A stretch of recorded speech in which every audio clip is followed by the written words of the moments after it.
మా ఆయన ఒక బీట్ ఆఫీసర్.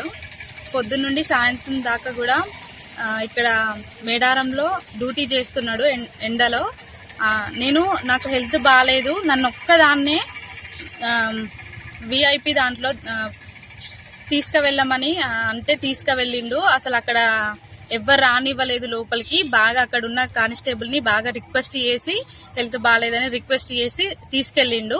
ఆయన పంపించిండు మమ్మల్ని. కొద్దిగా లోపలికి వెళ్ళగానే అక్కడ ఒక ఐపీఎస్ వచ్చి మా హస్బెండ్ ది గల్ల పట్టుకొని ఒక దొంగని, ఒక నేరస్తుని, ఒక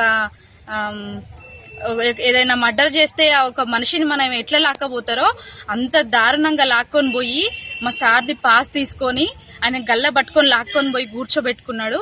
అక్కడ నేను బతిలాడి, సార్ ప్లీజ్ సార్ కానీ ఒక బెగ్గర్ లాగా అడుక్కున్నాను. ఆయన కాళ్ళు కూడా పట్టుకున్నాను, ప్లీజ్ సార్ మమ్మల్ని వదిలేయండి సార్ అని. అయినా కూడా అసలు మమ్మల్ని వదిలేయలేదు. బాగా నీచంగా మాట్లాడిండు. తను కాలు మీద కాలేసుకొని ఆయనకు ఒక హోదా ఉందని అధికారంతో బాగా అసలు నన్ను ఒక మనిషిలాగా, నేను ఒక ఆడ మనిషిని, నేను అసలు వాళ్ళ అమ్మ వాళ్ళ ఒక చెల్లగానో నేను అట్లా అనుకొని కూడా అసలు దారుణంగా నేను కాలు పట్టుకున్నా కూడా కనికరించకుండా ఆయన మాట్లాడిండు. నాకు చాలా బాధ అనిపించింది. మా హస్బెండ్ లాంటి వాళ్ళు ఎంతో మంది ఇక్కడ పొద్దున్నుండి సాయంత్రం వరకు కష్టపడి వాళ్ళు ఒర్రుకుంటాం మామూలు జనాలతోటి అరుసుకుంటా డ్యూటీలు చేస్తారు. అట్లీస్ట్ వాళ్ళ ఒక్క వైఫ్ కి నేను 10 మందిని తీసుకొని రాలేదు. మా హస్బెండ్ ఎవరిని, నేను ఒక్కదాన్ని, అది కూడా నాకు హెల్త్ సరిగ్గా బాగాలేదు, తీసుకెళ్తే అంత దారుణంగా చేసిండ్రు మమ్మల్ని. ఇంకా లైఫ్ లో అసలు మేడారం మొహం అనేది చూడకుండా చేసిండ్రు. నాకు చాలా బాధ అనిపించింది.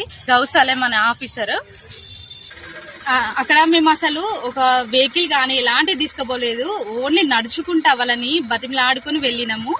ఎస్ఐలు గాని సిఐలు గాని వాళ్ళకి సెక్యూరిటీలతోటి కార్లతోటి వాళ్ళు 4-5 కార్లు వేసుకొని వాళ్ళ ఫ్యామిలీలతోటి దిగినా కూడా వాళ్ళకి వీళ్ళందరూ సేవలు చేసుకుంటూ ఉన్నారు. అట్లీస్ట్ మేము వాళ్ళని బతిలాడి కానిస్టేబుల్ ని మేము ఇద్దరం వెళ్ళినా కూడా మమ్మల్ని దారుణంగా మా హస్బెండ్ ని చేయి చేసుకున్నాడు. ఇది చాలా బాధ, నాకైతే చాలా బాధ అనిపించింది.